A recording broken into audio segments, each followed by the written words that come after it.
योग की बेला में सभी योग प्रेमियों को सादर नमस्कार। जीवन में हम अपने क्रियाकलापों, अपने व्यवहार के माध्यम से कैसे सफल हों, हमारा प्रभाव, हमारी स्थिति क्या रहती है, हमारी क्या भूमिका रहती है परिवार में, समाज में, राष्ट्र में, यह तय करता है हमारा शरीर। शरीर में मन है और 5 ज्ञानेंद्रियां हैं, 5 कर्मेंद्रियां हैं।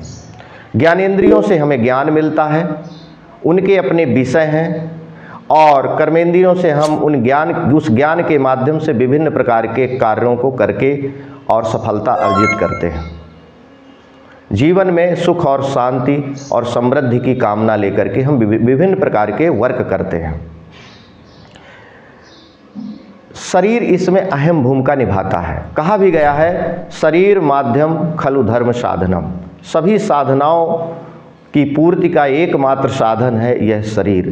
यदि शरीर स्वस्थ है तो हमारा विभिन्न प्रकार के कार्यों में मन लगेगा, और उस शरीर में जो स्मृति शक्ति है उसकी एक बहुत बड़ी भूमिका होती है। विद्यार्थियों के लिए, युवाओं के लिए, वृद्धों के लिए, सभी उम्र में हमारी स्मरण शक्ति का बहुत बड़ा रोल होता है।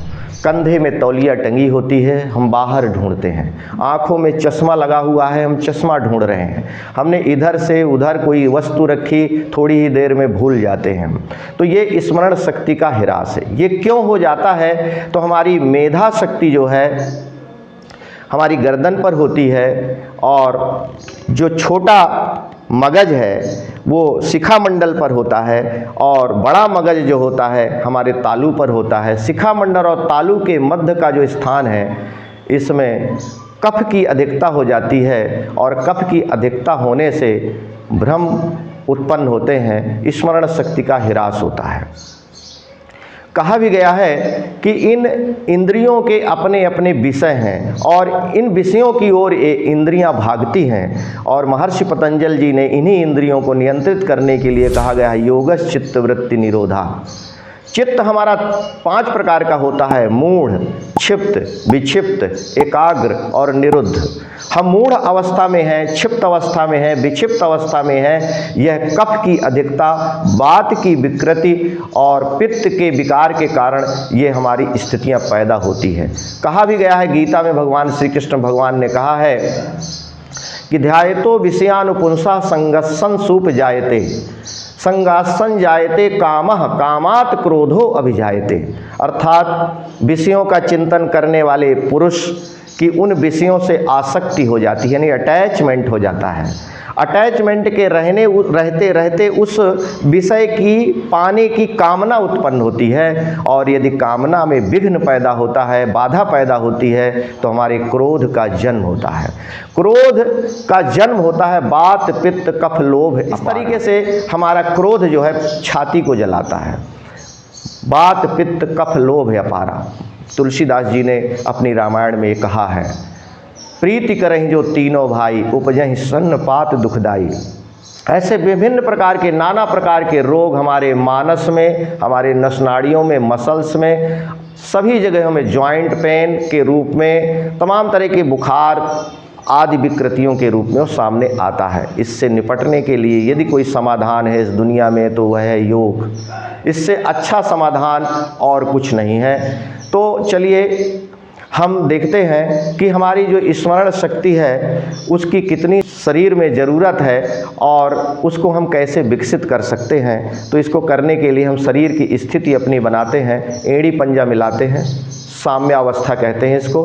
हाथ की मुट्ठियाँ खोल देते हैं, 5 मिली हुई, और बाजू में कर पृष्ठ अंदर की ओर, रीढ़ सीधी, गर्दन सीधी, और दृष्टि सामने। इस क्रिया को करने के लिए अपनी दृष्टि को पैरों से 4.5 फीट आगे ज़मीन पर स्थिर करते हैं। ध्यान हमारा तालू पर रहता है, और उस दशा में हम 20 से 25 बार श्वसन को वक्ष स्थल से लेते हैं और छोड़ते हैं, लोहार की धौंकनी की तरह। ध्यान हमारा तालू पर होगा। तो ऐसा हम करेंगे तो हमारी स्मरण शक्ति तीव्र होगी, हमारा मस्तिष्क में जो थकान है वो थकान दूर होगी, और मानसिक रोग मिटेंगे, मानसिक शक्तियाँ हमारी बढ़ेंगी। तो इस क्रिया को करते हैं। दृष्टि को नीचे करते हैं, गर्दन सीधी रहती है, दृष्टि 4.5 फीट आगे, और श्वसन करते हैं।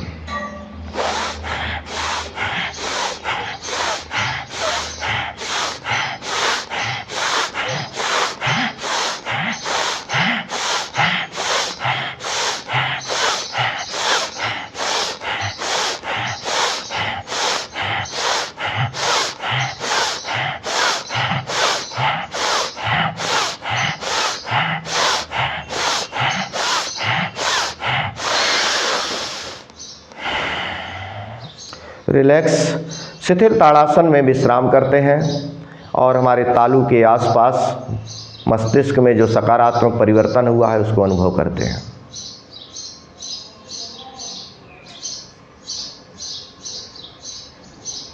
सावधानी के तौर पर यदि बीपी हाई रहता है, हृदय में कोई परेशानी है, छाती में, तो इस क्रिया को धीरे धीरे करते हैं। धन्यवाद।